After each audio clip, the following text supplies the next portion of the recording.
Hello and welcome to the Holiday Park People podcast. My name's Matt and this is Stacey. And we're the Holiday Park People. We're the Holiday Park sector's first positive voice podcast in which we talk about all things UK holiday park sector related, and we also share our journey as a startup in the sector. So the first thing we need to talk about is my hair. Had a glow up. Glow down. So Stacey and I had a meeting and while we were in town we got there a bit early and I thought I'll nip and get my hair cut. This isn't the finished article, that I've done this to myself, but they did leave me with like a landing strip of hair in the middle of my head, didn't they? I thought it was fine. So I thought, well, sod it, I'll just shave it off. So I did that. And then what else has happened? I'm mid-40s now, and as such, my eyes aren't as good as they used to be. So I've also had to adopt the use of glasses since our last podcast. A lot's happened. Welcome to the Matt Myler Show. God. But you look good. I think you look good. Okay. Moving on. Should we talk about something else?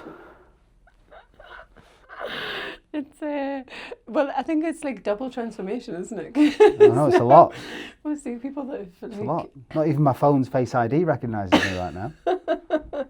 My dog barks at me.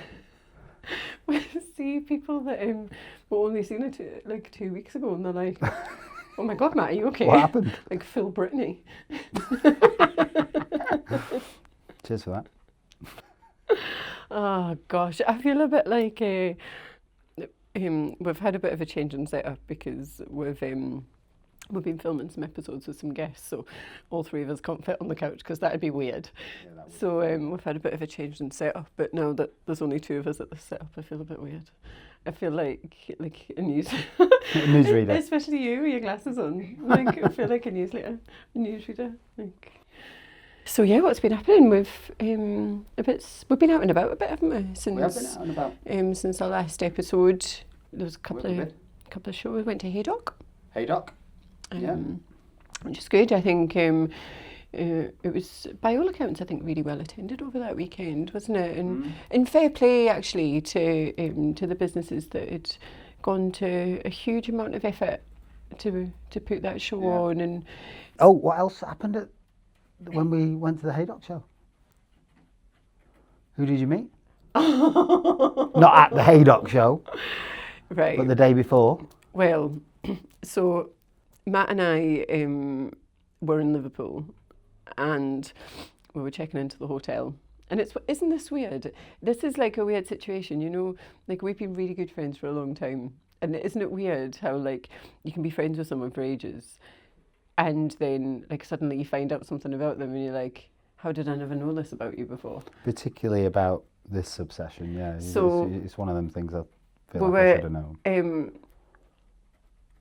So we were in the hotel and we went to check in, and so as we were checking in, Matt was like, "Stacey, Alan McCoy's over there," and I was like, "What?"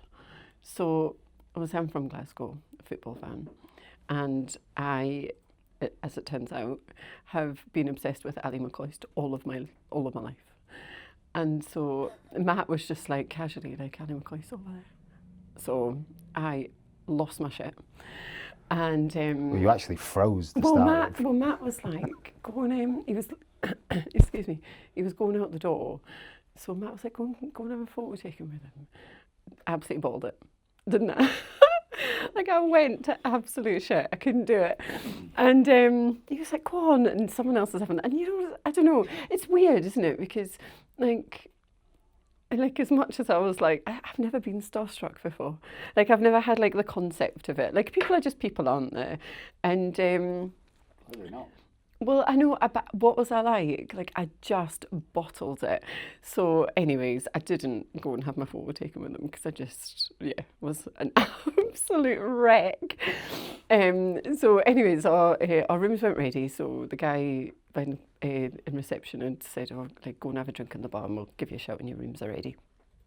And so I was saying to him, like, I can't believe Alan McCoist was here, and I'm obsessed with him and all this. And he was like, oh, if he comes back, I'll get you his autograph. So we went and had a drink in the bar, and then I was like absolutely gutted for myself, wasn't I? Because you think, like, I've never seen him in my whole life in real person, and I'm probably never going to see him again in my whole life. So I was absolutely gutted with myself. So I had a drink, went back to check in, and he was coming back through the door.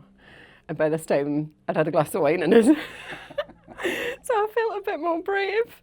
And what's funny is the time in between we were having a glass of wine, I was saying to Matt, like I'm absolutely obsessed with Alan McCoist, and I've loved him forever. And a few Christmases ago, I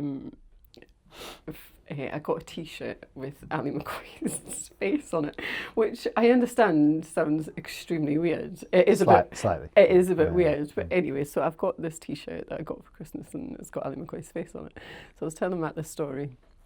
So we're at the reception checking in, and Ali McCoist walks back in. So I thought, I'm going to be really brave. So I went over and said, please can I have a photo? Because you never want to bother people, do you? It's embarrassing. But oh my God, he was then. Yeah. When they say don't meet, what is it they say? Never meet your heroes. Yeah. Well, where Ali McCoist is concerned, absolutely meet your heroes. He was just proper nice bloke. So lush. So I had my photo taken with him, and then he didn't have to, but he stayed and had a proper crack, didn't he? And oh man, he was just so lovely. And I felt the need to tell him that you had a T-shirt. Yeah, so thanks for that. Well, that's the two most embarrassing things were, one, I said to him, I've loved you my whole life. Why did I say that to him? I was like, I've loved you my whole life. But anyways, I have. It's true. And then Matt was like, "Oh, she's got a T-shirt with your face on it." Why did you say that?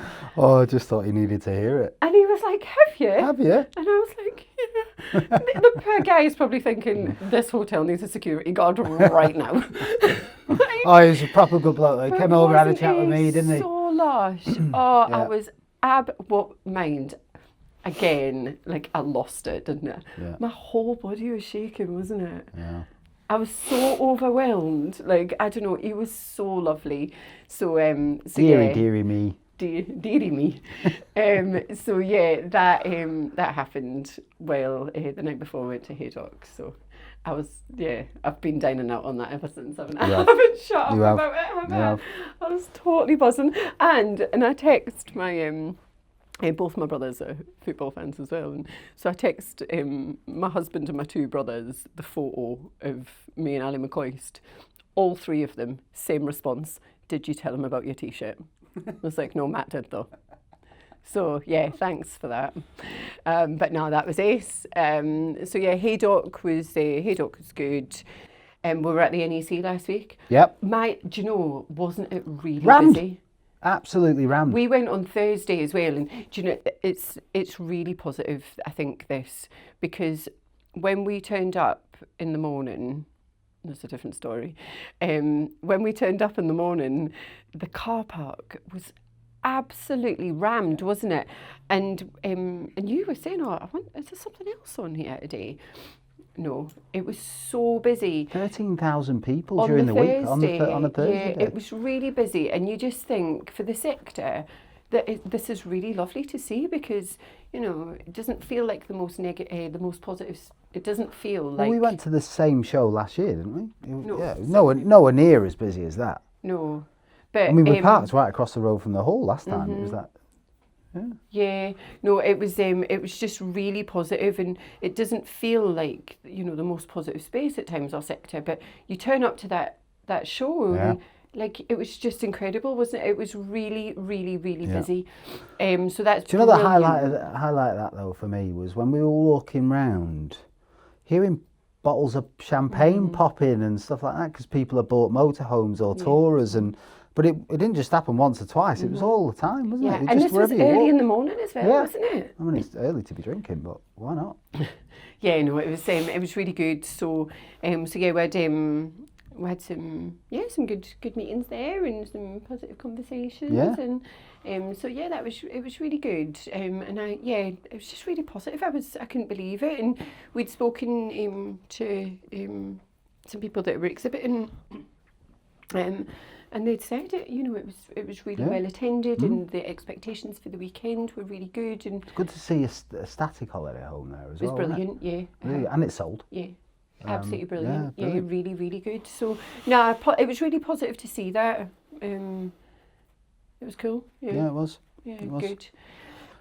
So what else has happened? Well, there's been a bit of a development within this podcast space that we've created. We've been sort of talking to people that have listened and watched our podcast, and what come out of those conversations was a real thirst to sort of get into some of the detail within some of the areas in which we support parks with, which was great to hear. And so I think what we've decided we're going to start to do every now and again is start to delve a little bit deeper in terms of subject matter episodes. So talking a bit deeper than just surface level around some of the stuff that we support with, but hopefully also giving some operators and people that are listening some insight into both what we do, but also maybe giving them some tips and things that they can take away and implement in their own business. Yeah.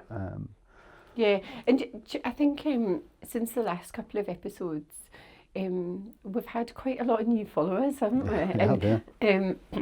And so some of these conversations have been born from some of that, because there are people that are coming across us for the first time, and I think that's provoked some conversation. Which is odd. Have you been living under a rock? Stop that. But that's provoked some conversation around what it is we do and how we can help, and I think that's kind of sort of provoked some of that conversation. And we're in that time of year where many operators, and us included, are starting to think about, I know we touched on this last time, but not only the balance of this year, but starting to think about next year.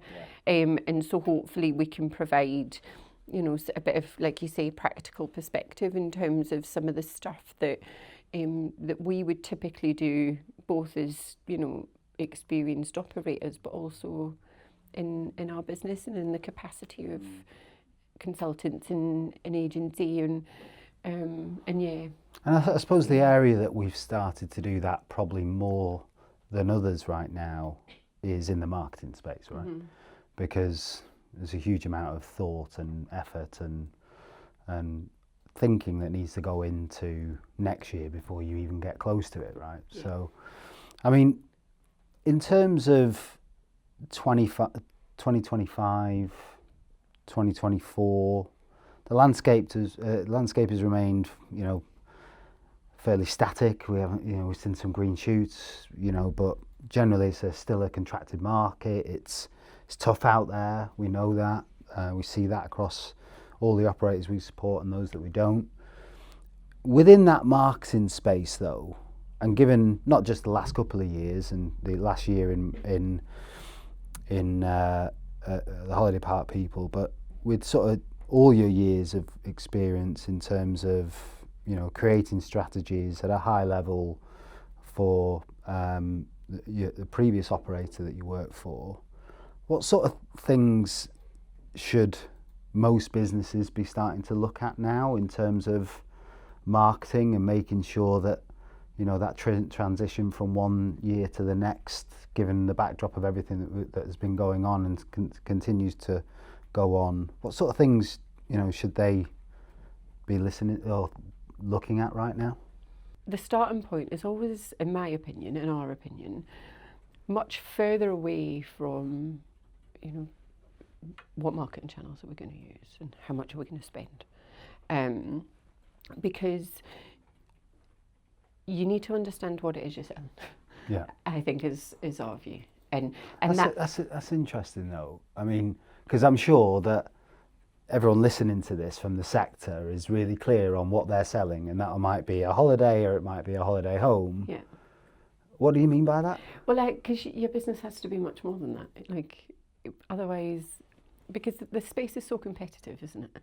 So loads of people sell caravans, and loads of people sell lodges, and loads of people sell holidays.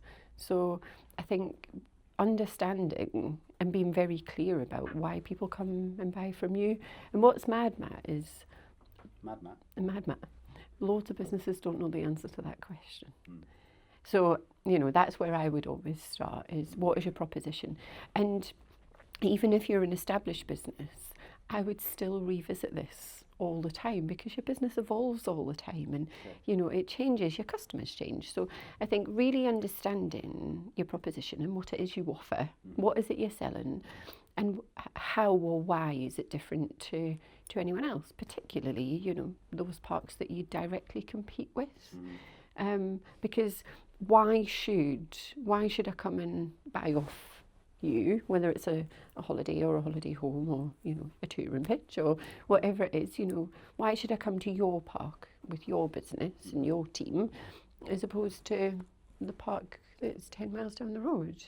And so I think defining that and being very clear about what that looks like for the customer. So when I give you my cash, what am I getting from you in return? And so with that said then, and we've already established, and we know, look, right, that we've had to clear this up for some businesses, you know, in the past, and, you know, but, and you could be forgiven to thinking that's, you know, that I can come up with that in an hour or 2 hours, but there's got to be some synergy, isn't there, in terms of not only do the highest level of management need to believe it, everyone on the park needs to believe it. Yeah. And the processes that surround or support a sale of anything that you're selling need to reinforce that, right? Yeah. You can't just say it. Well, no, you need to mean it. What do you mean by that, though? How do I could say something now and I mean it? Yeah, well, then how do you prove it? Right. And I think, and that's so some new businesses have difficulty with that, don't they? Because there's no trust. And, you know, trust has to be earned. But, you know, for established businesses, I think, you know, trust is so important. It's more important than ever, isn't it, for consumers? So, you know, do you have values? Are your actions aligned with your values? And then can you prove it? And so I would always start there. You know, if I was looking at a marketing strategy, is, you know, what are we selling? And that will be, you know, typically a combination of product, service, experience, and then, you know, why is it good? Because then you start when you've got that clear in your mind, and, you know, you're certain that your product's of a certain standard and it's priced appropriately, and your team are going to deliver the service that you commit to. Then you think about, well, who's going to buy that? And then that's when you can start thinking about, you know, your audiences, you know, and we would call it in marketing speak, but your customers. And because, you know, we're not in this sector, we're not selling anything people need. You know, I mean, we could argue people need a holiday, but there's lots of places to go for a holiday. Yeah, but you know, we're not selling electricity or food.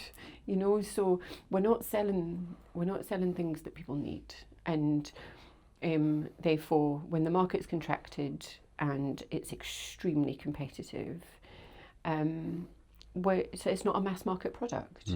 So, and I think sometimes businesses and you know, and businesses that support businesses in our sector don't go through that process, and therefore there's a bit of a, you know, chuck a load of shit and hope some of it sticks, you know, because we're not a mass market product, and not every park will appeal to everyone. No. And so if you do that work to understand, well, what is our proposition, why is it unique, and who would want to buy it, then because suddenly you're starting to create a bit of an audience for, because then you don't have to go and try and appeal to everyone. That was you my just have point, to yeah, appeal 'cause to your customers. if you liken that down a bit further down the marketing or the sales funnel, you start to look at, if you don't know the answer to that, and to your point, throw a load of shit at the wall and see what sticks, then there's a danger that you're going to be spending a huge amount of money through paid channels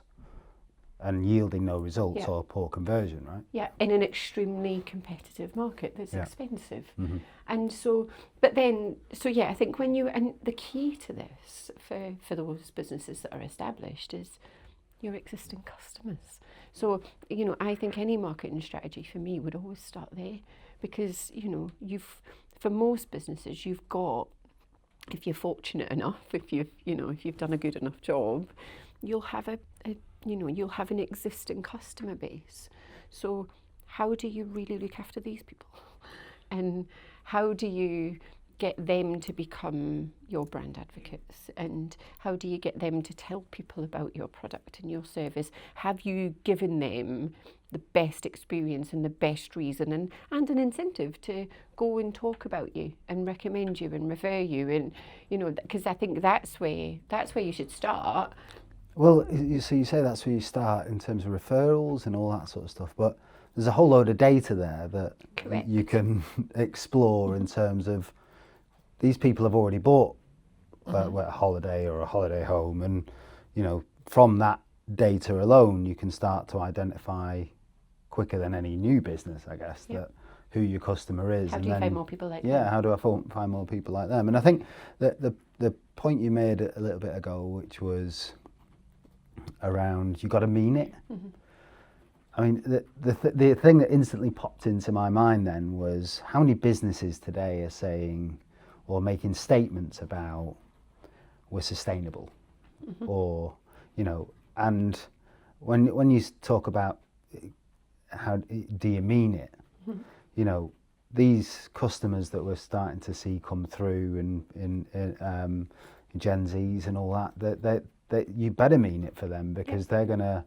Well, you better mean it for everyone. Well, yeah, you better mean it for everyone. But I mean, in terms of these guys, these types of customers are very educated, aren't they? And they've got a lot of choice, and you know, they can see straight through empty promises, and you know. But then you got the other side of that, which is like a business like Ohana Muir, that, you know, from day one they said that's what they wanted to achieve, and you know, they've half and half moved the dial since they acquisitioned their first park, and you know, we know some really exciting stuff that's going on with that business in the form of sustainability right now. And so I think, you know, you just got to mean it, like you said, haven't you?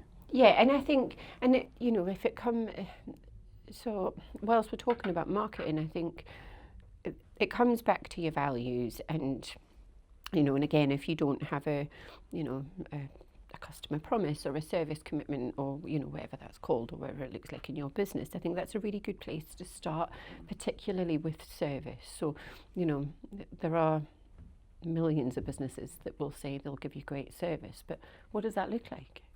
You know, from the first interaction that a customer has with your website or with your team on the phone, or whether it's holidays, holiday home sales, whatever it is, what does that look like? You know, what does good look like? What does excellent look like? And I think that you have to define the behaviour, but then you have to be able to measure it, because then you can prove it. Well, it's funny, because, like, you know, these days, sometimes, you know, with people, you've got to really define what that behaviour is. So, you know, you talk about your first interaction, whether that's on the phone or whether it's on the park, and sometimes you have to tell people to smile, right? I mean, so okay, so we. So I think that's the point. You've got, so when you understand your proposition, you have a belief in why people should buy the proposition from you, or the offering from you over anyone else. You then start to identify, well, who would want to buy that? And if you've got a database of existing customers, then brilliant, because you start there.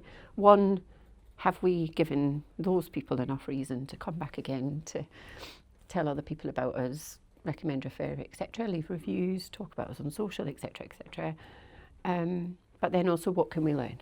And, you know, what does our customers look like? And that, whilst there's some real common themes in our sector around, particularly in the holiday home ownership space, but there's some real common themes. But that's when you can start understanding, your audience, and that is, I think, that's the point at which you start getting into marketing. Whilst it's a bit of work, this part of it, I think in doing this, you will see better results. You'll give customers better experience, because ultimately, you want the right type of customer at your park. And like I say, not every park's right for every customer. So I think if you attract the right type of customer, you give them an experience that's aligned with their expectations, because that's what you've told them you'll deliver, then you can start marketing. And I think both in the holidays space and the ownership space, you will find that you'll have probably, 3 or 4 audiences potentially. So you might have granny and granddad with grandchildren. You might have a young couple. You might have a young couple with children. You might have an extended family. You might have an eco-conscious traveller. You might have a solo traveller. So these are examples of different types of audiences that, that spend time on holiday parks. But also they spend time on holiday parks at different times of the year. So I think this is when you start to get into marketing, because if you understand who your audiences are. For me, the stuff that gets me dead excited, as you know, in the team, because I think this is where the secret sauce is, how, we talk about demographics, which is, it's people's age and where they live, and, how far they'll travel, etc., their gender, or if that's a factor, or whether they have a family or not, or but then you'll have sort of psychographics, which will be around values and interests and hobbies, and so when you start to understand those things, that's when you can start to do some sort of proper marketing activity. Because I don't know about you, as a consumer, I'm probably a bit of a nightmare. I am a bit Not of a... just as a consumer. Thanks. No, I am a nightmare consumer, and I think I really value personalisation. When I, look on my social media feeds or in my inbox, I want to see information that's relevant to me, stuff that I'm interested in. I want people to talk to me like I'm a human being, in a language that I can resonate with. But the difference is, Matt, what that looks like for me will be different for you, and so I think that's the point, is that, for marketing to properly connect with people, this personalisation piece is so important, because otherwise, you're sort of putting messaging out and hoping some of it sticks with the right person at the right time, and timing's another, is another real important factor, because I suppose when you understand your audience or your audiences, you've got people that will, choose to holiday at different times of the year. The way that they book will be different. So, there are people that like to do lots of research and take their time, but they'll book at the same time every year. Or there might be, people like us that, are very busy, and therefore, we'll book something in a whim in the last minute, or if the weather's out, if the sun's out, we'll go away for the weekend. Or so again, people's behaviours and booking patterns and preferences all play a part in it. But also people's motivations for booking. My motivation for booking is completely different to yours, because you want to go away with your family and you want Phoenix to have a really nice time, so that is really, really important to you. Whereas I don't have children, so I want to go somewhere where there's no children, because I want to chill out. And so our motivations are completely different, but we might like similar types of holidays, or similar brands or whatever, but nonetheless the way that we want to be communicated with, or the communication that we want to see at certain times of year is so different, isn't it? And we're just two people. So I know that can sound a bit like, you know, but it doesn't have to be overly complicated. But I think the sort You've got to start somewhere, though, yeah, haven't you you? do. You know, if you're not doing any of this personalisation today, and you are, as we've said a couple of times, throwing shit at the wall and hoping some of it sticks, then, you know, the starting point is just the start, isn't it? Yeah. It's not to reach utopia in year 1 or year 2 even. It's just to start on the journey, right? Yeah. And it's just about having, you know, a little bit of segmentation. You know, and like you say, that, you know, there's lots of brilliant tools. You know, we use them in our business, and there's lots of brilliant tools out there that can sort of support this, because, you know, again, the way you speak to your existing customers is very different, I would hope, to the way that you speak to customers that have maybe just found your business, because, you know, you want to recognise and reward people for loyalty and for choosing you again. So if I were to get a message from a business that I'd bought something off 10 times, you know, saying thanks for your first purchase, well, how does that make me feel? You know, so I think it's just about these little, you know, these little things, all of these small things, I think, in this really competitive, challenging market, it's the stuff that really makes a difference. I think those brands that are really focusing on sort of segmentation, personalisation, are, you know, see the best results, and but not only that, it's a much more efficient way. Well, I think that's the point, isn't it? Because if you don't do any of that you've just described, and, you know, then you eventually you're going to get into spending money on marketing, aren't you? And then, but who are you targeting? Well, exactly, and you know, but then what we're all seeking is great conversion, efficient conversion, you know, ultimately things that are generating leads in the holiday home sales space, or bookings in the holiday space. And, you know, that it's the conversions at every stage of the funnel, that if you can make them better, the answer always isn't just to go back and spend more money and buy more leads. No. Is it? No, it isn't. And again, that's the whole piece around, I think a lot of businesses have a sort of a marketing plan around, like you say, how do we find more new customers? But, you know, one of the first questions we'll always ask is, where's the plan for your existing customers? You know? Yeah, and your existing database, and yeah, exactly. And how, you know, how are you looking after them? And so I think, you know, having a really clear plan for them as a starting point, because then the rest is about, well, how do we reach new people? But guess what? If you treat your existing customers really well, they'll help you. Okay, so that's really great. So I've done all that now. I've identified all that. I've got all that. I understand who my customers are. What do I do now? So when you understand who your customers are, I think going through the process of that exercise, you'll find out where they hang out. You know, so you know, what social media channels do they use? Do they respond well to email or not? Do they read newspapers? Do they, you know, and that's where you get into, you know, marketing channels or routes to market. Because if you've got a core customer base of over 55s, and you're spending a load of time and effort on TikTok, as an extreme example, that would be a really poor strategy. Then you know what, you're probably not going to see much. But similarly, if you're spending a load of time on TikTok, but your park isn't well suited to a Gen Z demographic, or then, you know, it's not the most effective use of your time. And, you know, I've come across individuals in the past that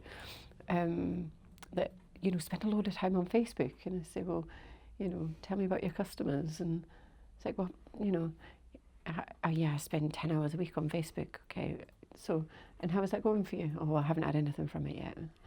Okay, who are you trying to target? And, you know, and so that's the point. But, you know, also it's about, you know, email marketing and telephone calls and direct mail. You know, direct mail isn't dead. It still works, you know, it isn't dead. And you know, there's the customers and potential customers and certain brands and products that actually getting something in the mail is really nice, and it's different, and you know, and it might be local area advertising, it might be sponsorship of local events, or, so I think but I feel like a lot of businesses start there.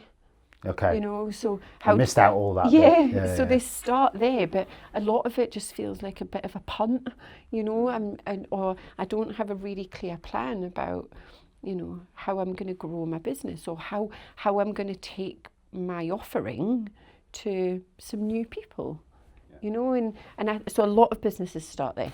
And it's interesting, isn't it? Because, almost I think about the clients that we've onboarded over the last sort of year or so, and for the most part, most of them have started with a real deep dive into this sort of stuff, haven't they? In market research and, a real deep dive into what data exists, what current customers have they got. And, whilst I'm asking all the questions here right now, to, I suppose, elevate and pull that stuff to the surface, it's, I've seen this happen in real life, right? Yeah. I mean, and it's eye-opening, isn't it? It is, yeah. It's eye-opening, and I think, whilst it can seem like daunting and overwhelming, and you wouldn't know where to start, and we don't have the technology or the data, it's a lot of the answers are in there. Or with established businesses, it's much more difficult for a new business that don't have any customers yet, because that's where the market they research have to comes start into right play. down there. Don't they have to almost define the offering and define the customer base and the audience, and then take the product to the market. Whereas with an existing business, a lot of the answers will lie within your existing database, and as well, ultimately, if you attract the right type of customer for your park, and when I mean right type, what I mean by that is your offering matches their needs. So, it's not about at this point, you can't any just type of decide demographic. overnight that I want to go after that market. No. Because how does your product meet their needs? Yeah.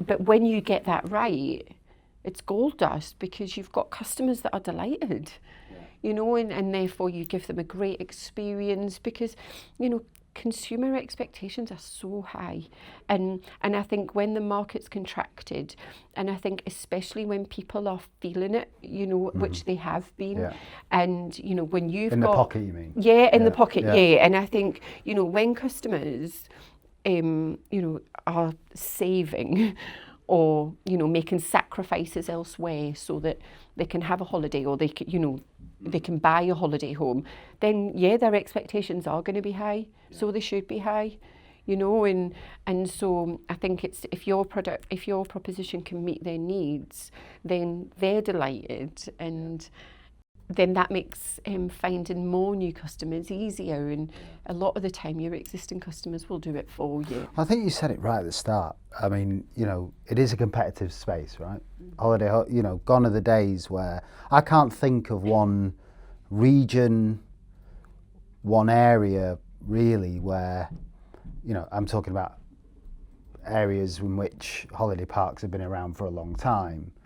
I can't think of many areas that haven't got competitors and haven't seen more competitors come into the market or the space in the last few years, including new operators coming with completely different thinking, raising the bar on standard in terms of accommodation, guest experience, and all those things. And so there is that bit around if you carry on doing what you've always done, you're always going to get what you've always got. But getting what you've always got is the best case scenario, right? I mean, you've got more choice. Yeah, more choice you've got, the less share of the pie that is available, I suppose. And so that whole phrase is sort of it's going, isn't it? I mean, if you're not evolving your proposition or evolving your strategy or evolving the understanding that you've got around your customers and their needs, then at best you'll stand still, right? No, exactly that. The operators that are sort of innovating in different spaces and investing during this time, a lot of the time that's being done to provide their existing customers with something new, because maybe they've established the fact that that's what their business needs in order to evolve or to not stand still or go backwards. But then equally, it might be that they want to expand their offering to reach a wider customer base, and so that's but you know that's brave, right? Yeah, it is really brave. So, so yeah, I think in many ways, we can take a fairly simplistic approach, I think, to marketing. You know, it isn't. Whilst there's a lot of science and strategy and sort of data really helps, you know, the inform a robust strategy.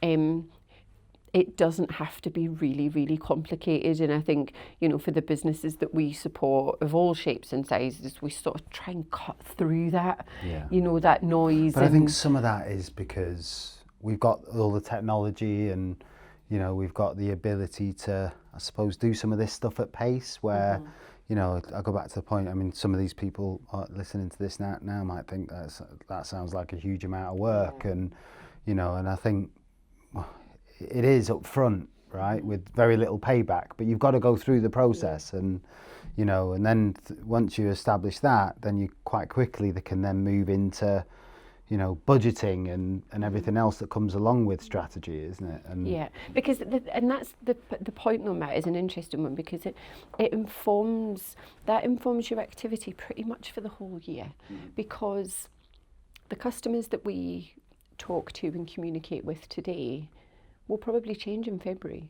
I mean, a classic example there is that, you know, like what we know is that, and we see this all the time through the data that we see, is that, you know, that over 55 population, they tend to not want to visit for appointments in holiday home sales, or, you know, do a great deal because maybe they're looking after, I think we even touched on this in previous podcasts, looking after grandchildren and everything else. But, you know, when the madness of school holidays and everything calm down, then, you know, they come back out and they start to look at whatever it is they were looking to do. They tend to, in those busy periods, sort of support family and everything else, as opposed to, you know, be the ones driving a decision or driving a purchase of a product, you know. And then once all that calms down, they sort of come out a little bit. Yeah, you know, you're absolutely right. And, you know, people like us, you know, we're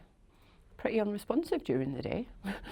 And guess what? We're busy, you know, so we're most proactive in the evenings or the weekends. It really is a great point, though, isn't it? Because, you know, I guess if I'm an operator or a park owner right now, and the immediate question I would probably look inward and start to ask myself is, I probably want to see all the activity we've done across the year and try and identify, are we talking to people at different times or in different ways at different times of the year? Yeah.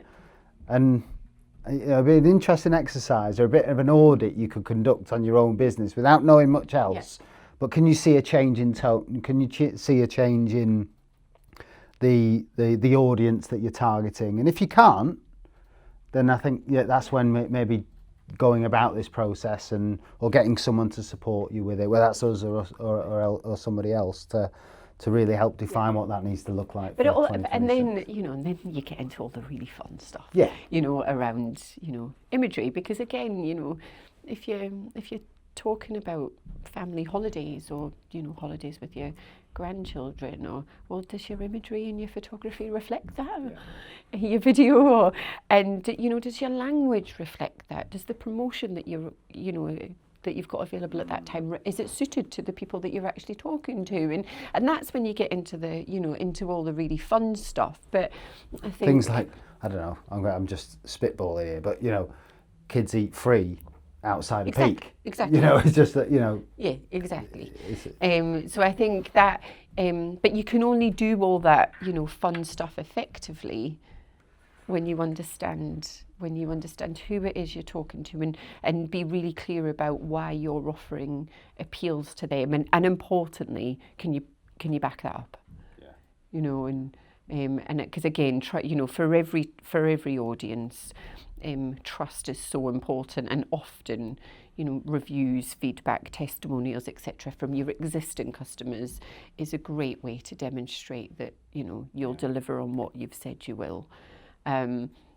but yeah, I think now is a good time, particularly in this space, to start thinking about some of these things for 26, and like you say, just doing a bit of work on who are our, what is our offering, and has it changed, and and also I think I would also, they call me Little Miss Compliance in this business, but I would and it's also an opportunity just to check in on your website, your social media pages, and is everything still relevant and correct and accurate, and because again, all of this stuff is really really important, and it plays into this whole trust piece around can your customers trust you, and I think it's so important for our sector at the moment. That is a great place to start if you're starting to think about your strategy for 26, and as Matt says, certainly something we can help with, and or other businesses could help with. But if you're starting to think about your strategy for 26, a good place to start, and it's a fun exercise. It's a you can get loads of team involved. Yeah. Like who this are, isn't for one who person are to we? do. Yeah, it can't be. It can't be. Higher management or owner of park saying this is what we do. It has to be.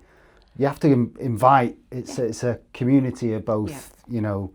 Management and people on the ground, and from receptionists and cleaners, and you can get everyone involved in this and to define. Yeah, and it's a really really great exercise to go through, and you'll quickly find some of the answers lie in the discovery, and that just helps inform.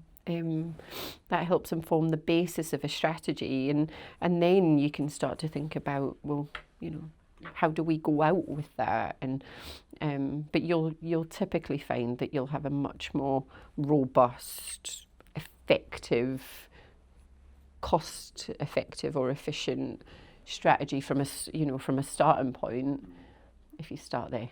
In our view, it's our approach, and we've seen some great results from taking that approach, and it's the approach we would always take, I think. So, but it's a fun exercise, and it's absolutely something that, and we love doing it. It is, yeah, and look, we're not shying away from the fact that it's a lot of work. It is, and but whether you're a small business or a large business, it will feel like a big piece of work, and But when you do it once, it's then just a case of checking in, checking in every now and again on it, but then you start to get a better feel for, are your customers changing, or are you suddenly seeing new audiences come into your business, or are some of your customers not delighted with your business anymore, so it tells you a lot as you go throughout your year. I think the thing for me would just be, if I'm a park owner or an operator,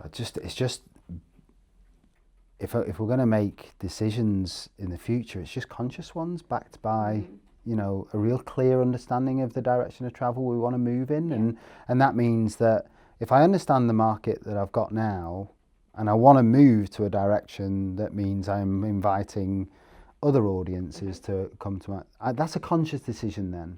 Then I can wrap a strategy around that. What does the new accommodation look like? And, what does the next holiday home look like? And, you can just then things aren't happening by chance or by luck. They're more conscious. Right. Correct. Yeah. I think it'll be nice for us to talk about sort of more specific subject matters. So, if you do, and if there's anything that you would like us to focus on, or you've got any specific questions, or I am more than happy to sit here and quiz Stacey till she goes blue in the face. But I think it'd be great if the people listening to this podcast send us an email, send us a carrier pigeon if you like. But how you've got an opportunity to really help shape what these subject matter podcasts look like in the future, and we'd love to hear from you. Yeah, sure. So am I getting mocked today? So as always, our email address is hey, Hey, holidayparkpeople.co.uk, or you could reach out on one of our social channels, and as always, Matt and I love to chat, so pick up the phone, and we'll catch you next time. Thanks, everyone.